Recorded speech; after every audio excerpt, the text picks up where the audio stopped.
নমস্কার, দেখছেন কলকাতা টিভি, সঙ্গে রয়েছে আমি স্বর্ণালী। শুরু করছি সংবাদ সারাদিন। সংবাদ সারাদিনের শুরুতে এই নজর থাকবে আনন্দপুরের দিকে।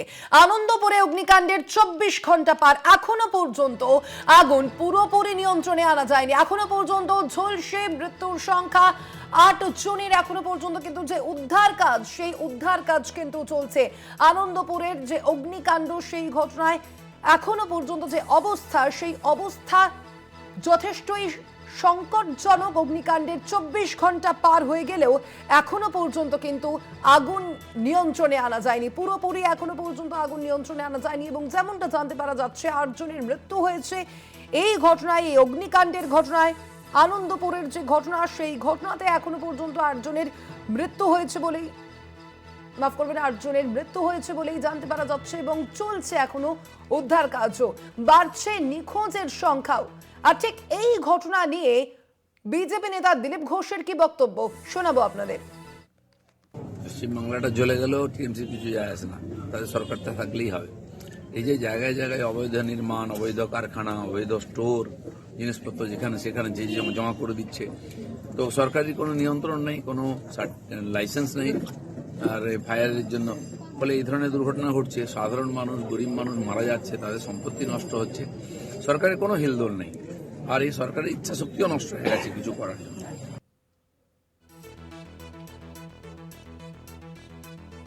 আনন্দপুর অগ্নিকাণ্ডে শতপ্রণোদিত মামলা ইতিমধ্যেই পুলিশের নরেন্দ্রপুর থানায় 8 জনের নামে মিসিং ডায়েরিও ইতিমধ্যেই জমা করা হয়েছে। রাতভর ঘটনাস্থলে অপেক্ষায় রয়েছিলেন পরিজনেরাও। রাতে ঘটনাস্থলে যান সোনারপুরের বিডিও সিঞ্জিনী সেনগুপ্ত, যান ব্যারাকপুরের, মাফ করবেন, যান বারুইপুরের মহকুমা শাসক চিত্রদীপ সেন, ময়নার বিধায়ক অশোক দিন্দা। ঘটনায় অগ্নিদগ্ধদের আজই ময়নাতদন্ত করা হবে বলেও জানতে পারা যাচ্ছে। এখনো পর্যন্ত নিখোঁজের সংখ্যা কিন্তু রয়েছে অনেকজনই, এবং এই নিখোঁজের সংখ্যাও কিন্তু বাড়ছে বলেই জানতে পারা যাচ্ছে। আনন্দপুর অগ্নিকাণ্ড এবং সেই ঘটনাতেই এখনো পর্যন্ত যে আপডেট আপনাদের দিয়ে রাখবো, 8 জনের মৃত্যু হয়েছে, ঝলসে মৃত্যু হয়েছে 8 জনের। খোঁজ মেলেনি এখনো পর্যন্ত বহু জনের। আনন্দপুর অগ্নিকাণ্ডে ইতিমধ্যেই শতপ্রণোদিত মামলা দায়ের করা হয়েছে পুলিশের তরফ থেকেও। আনন্দপুরে অগ্নিকাণ্ডের যে ঘটনা আমরা দেখেছিলাম, গতকাল থেকেই এই আগুন নেভানোর চেষ্টা চালাচ্ছে দমকল বাহিনী।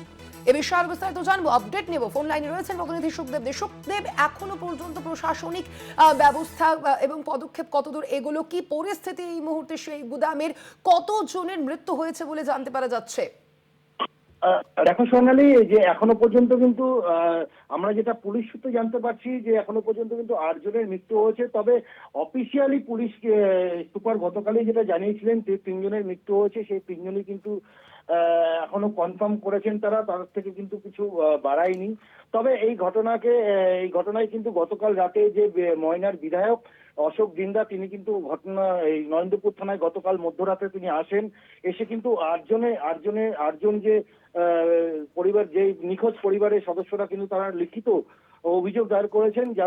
যারা অভিযোগ দায়ের করেছেন, যাদের বিরুদ্ধে যে নিখোঁজ ব্যক্তি, তারা হলেন বুদ্ধদেব জানা 25 বছর বয়স, বিশ্বজিৎ সাউ 24 বছর, গুরুপদ সাউ 57 বছর, কৃষ্ণেন্দু ধারা 35 বছর, সৌমিত্র মণ্ডল 32 বছর, অনুপ প্রধান 25 বছর, কার্তিক জানা এবং পঙ্কজ হালদার 27 বছর।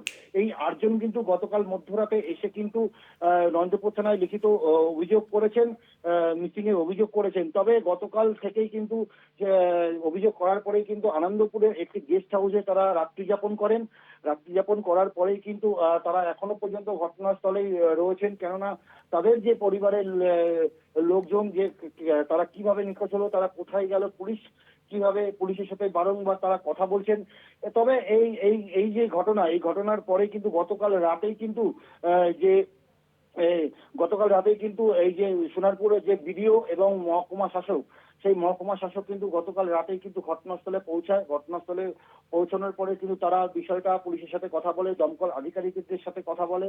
তবে যেটা জানা যাচ্ছে, আজ কিন্তু যেই মৃতদেহ সঙ্গে থাকো তুমি সুখদেব। আমরা ইতিমধ্যেই টেলিফোনে যোগাযোগ করতে পেরেছে তৃণমূল মুখপাত্র অরূপ চক্রবর্তীর সঙ্গে। তবে আপনার সঙ্গে কথা বলবো অরূপদা, তার আগে দিলীপ ঘোষ এ বিষয়ে কি বলেছেন শোনাবো একবার। পশ্চিমবাংলাটা জ্বলে গেলেও টিএমসি কিছু যায় আসে না, তাদের সরকারটা থাকলেই হবে। এই যে জায়গায় জায়গায় অবৈধ নির্মাণ, অবৈধ কারখানা, অবৈধ স্টোর, জিনিসপত্র যেখানে সেখানে যে জমা করে দিচ্ছে, তো সরকারি কোনো নিয়ন্ত্রণ নেই, কোনো লাইসেন্স নেই আর ফায়ারের জন্য, ফলে এই ধরনের দুর্ঘটনা ঘটছে। সাধারণ মানুষ, গরিব মানুষ মারা যাচ্ছে, তাদের সম্পত্তি নষ্ট হচ্ছে, সরকারের কোনো হিলদোল নেই। আর এই সরকারের ইচ্ছা শক্তিও নষ্ট হয়ে গেছে কিছু করার জন্য। আসবো অরূপদার কাছে। অরূপদা, আপনি শুনলেন দিলীপ ঘোষের কি বক্তব্য, কি বলবেন? দেখুন, দিলীপ ঘোষ না বোঝেন বিল্ডিং রুলস, না বোঝেন ফায়ার সম্পর্কিত কোনো জ্ঞান। সেই জায়গায় দাঁড়িয়ে দিলীপ দা ইতিমধ্যেই, দেখুন ঘটনা দুঃখজনক, যে ঘটনা ঘটেছে দুঃখজনক, সরকার পূর্ণাঙ্গ তদন্তের নির্দেশ দিয়েছে, ফরেন্সিকের কাজ চলছে। সেই জায়গায় দাঁড়িয়ে আমরা পরিষ্কার বলতে চাই যে বা যারা এর পিছনে দোষী পাওয়া যাবে তার বিরুদ্ধে দৃষ্টান্তমূলক ব্যবস্থা হবে।